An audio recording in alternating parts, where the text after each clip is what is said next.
Passion de notre Seigneur Jésus-Christ, selon saint Jean.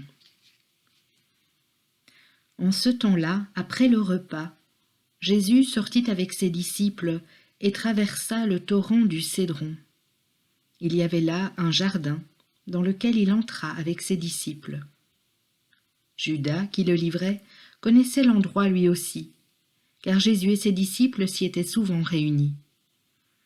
Judas, avec un détachement de soldats ainsi que des gardes envoyés par les grands prêtres et les pharisiens, arrive à cet endroit. Ils avaient des lanternes, des torches et des armes. Alors Jésus, sachant tout ce qui allait lui arriver, s'avança et leur dit : « Qui cherchez-vous » Ils lui répondirent : « Jésus, le Nazaréen. » Il leur dit : « C'est moi, je le suis. » Judas, qui le livrait, se tenait avec eux. Quand Jésus leur répondit : « C'est moi, je le suis », ils reculèrent et ils tombèrent à terre. Il leur demanda de nouveau : « Qui cherchez-vous » Ils dirent : « Jésus, le Nazaréen. » Jésus répondit : « Je vous l'ai dit, c'est moi, je le suis. Si c'est bien moi que vous cherchez, ceux-là, laissez-les partir. » Ainsi s'accomplissait la parole qu'il avait dite : « Je n'ai perdu aucun de ceux que tu m'as donnés. » Or Simon-Pierre avait une épée. Il la tira, frappa le serviteur du grand prêtre et lui coupa l'oreille droite. Le nom de ce serviteur était Malchus. Jésus dit à Pierre : « Remets ton épée au fourreau. La coupe que m'a donnée le Père, vais-je refuser de la boire ?» Alors la troupe, le commandant et les gardes juifs se saisirent de Jésus et le ligotèrent. Ils l'emmenèrent d'abord chez Anne, beau-père de Caïphe, qui était grand prêtre cette année-là.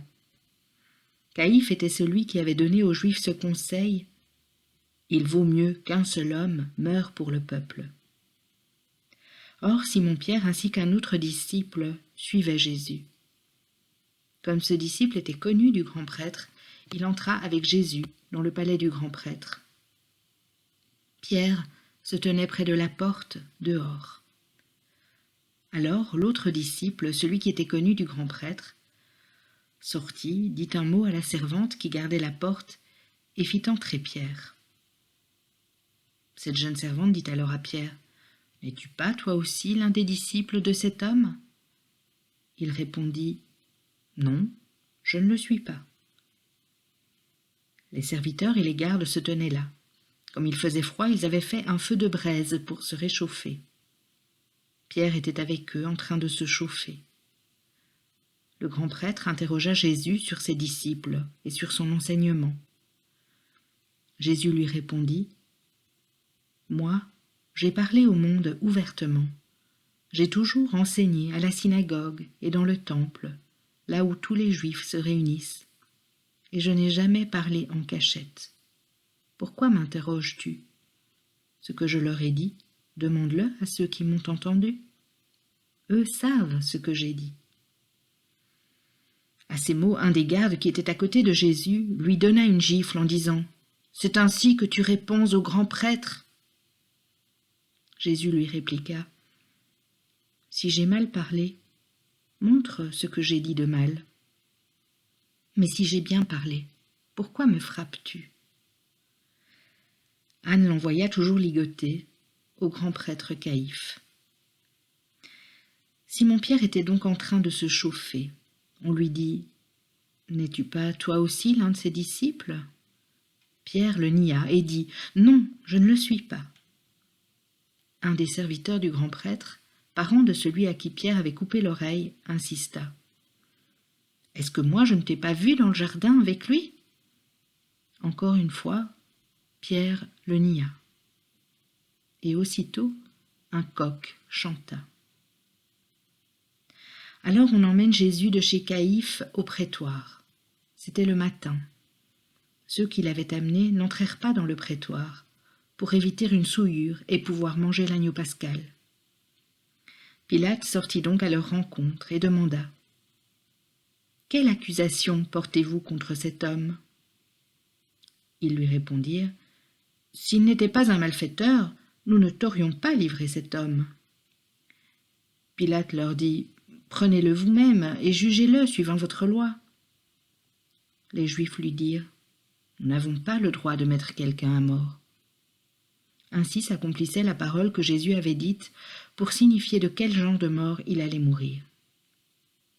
Alors, Pilate rentra dans le prétoire, il appela Jésus et lui dit, « Es-tu le roi des Juifs ?»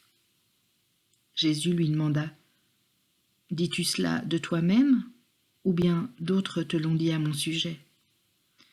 Pilate répondit, « Est-ce que je suis juif, moi ? Ta nation et les grands prêtres t'ont livré à moi. Qu'as-tu donc fait ?» Jésus déclara, « Ma royauté n'est pas de ce monde. Si ma royauté était de ce monde, j'aurais des gardes qui se seraient battus pour que je ne sois pas livré aux Juifs. En fait, ma royauté n'est pas d'ici. » Pilate lui dit, « Alors, tu es roi. » Jésus répondit, « C'est toi-même qui dis que je suis roi. Moi, je suis né, je suis venu dans le monde pour ceci, rendre témoignage à la vérité.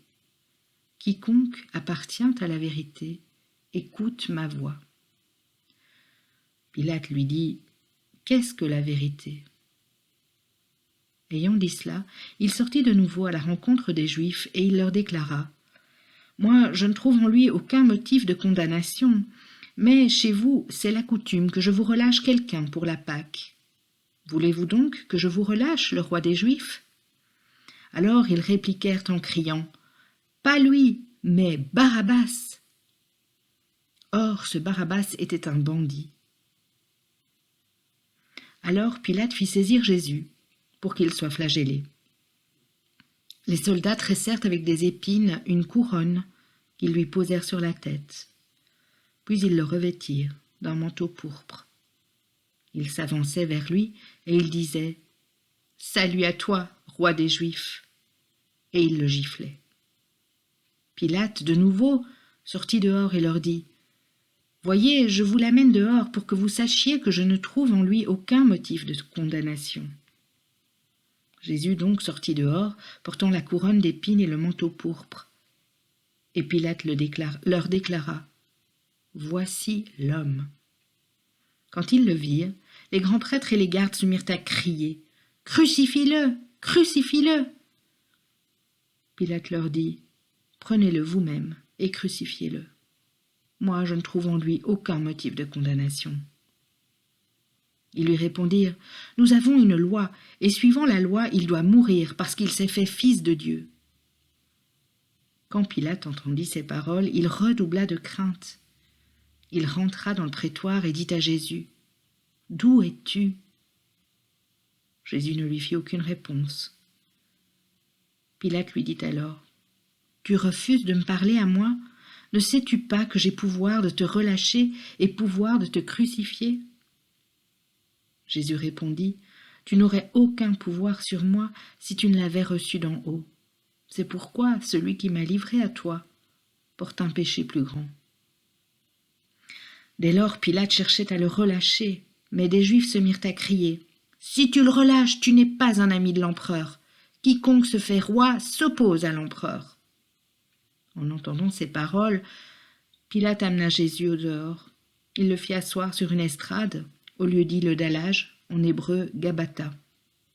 C'était le jour de la préparation de la Pâque, vers la 6e heure, environ midi.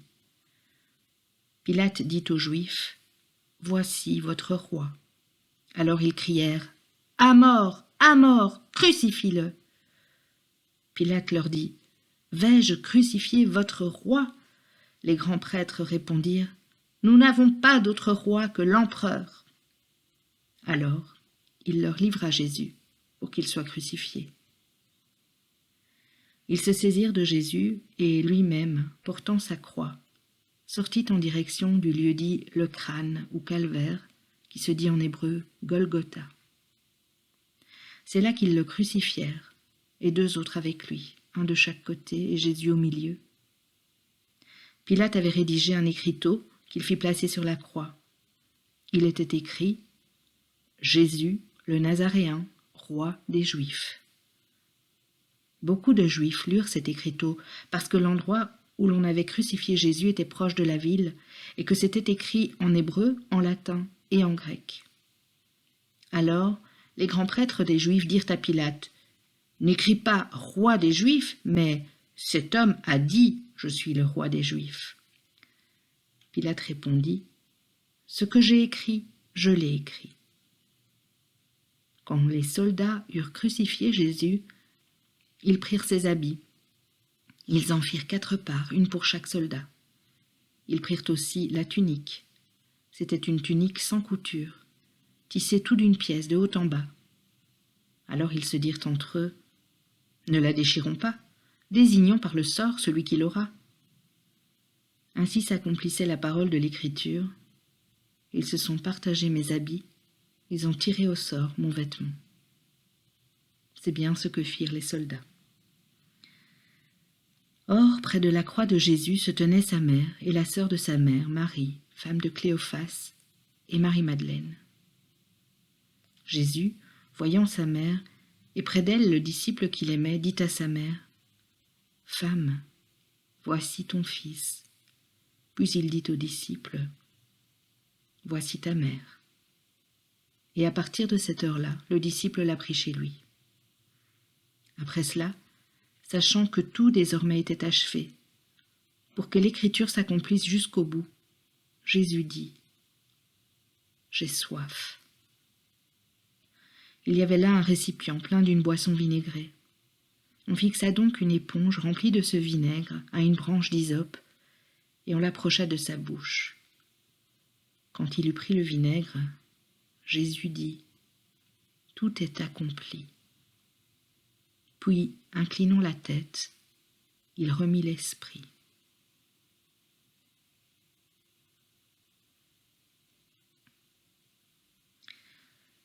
Comme c'était le jour de la préparation, c'est-à-dire le vendredi, il ne fallait pas laisser les corps en croix durant le sabbat, d'autant plus que ce sabbat était le grand jour de la Pâque. Aussi les Juifs demandèrent à Pilate qu'on enlève les corps après leur avoir brisé les jambes. Les soldats allèrent donc briser les jambes du premier, puis de l'autre homme crucifié avec Jésus. Quand ils arrivèrent à Jésus, voyant qu'il était déjà mort, ils ne lui brisèrent pas les jambes, mais un des soldats, avec sa lance, lui perça le côté. Et aussitôt, il en sortit du sang et de l'eau. Celui qui a vu rend témoignage, et son témoignage est véridique. Et celui-là sait qu'il dit vrai, afin que vous aussi vous croyiez. Cela en effet arriva, pour que s'accomplisse l'Écriture : aucun de ces os ne sera brisé. Un autre passage de l'Écriture dit encore : ils lèveront les yeux vers celui qu'ils ont transpercé. Après cela, Joseph d'Arimathie, qui était disciple de Jésus, mais en secret par crainte des Juifs, demanda à Pilate de pouvoir enlever le corps de Jésus. Et Pilate le permit. Joseph vint donc enlever le corps de Jésus. Nicodème, celui qui au début était venu trouver Jésus pendant la nuit, vint lui aussi. Il apportait un mélange de myrrhe et d'aloès pesant environ 100 livres. Ils prirent donc le corps de Jésus, qu'ils lièrent de linge, en employant les aromates selon la coutume juive d'ensevelir les morts. À l'endroit où Jésus avait été crucifié, il y avait un jardin, et dans ce jardin, un tombeau neuf dans lequel on n'avait encore déposé personne. À cause de la préparation de la Pâque juive, et comme ce tombeau était proche, c'est là qu'ils déposèrent Jésus.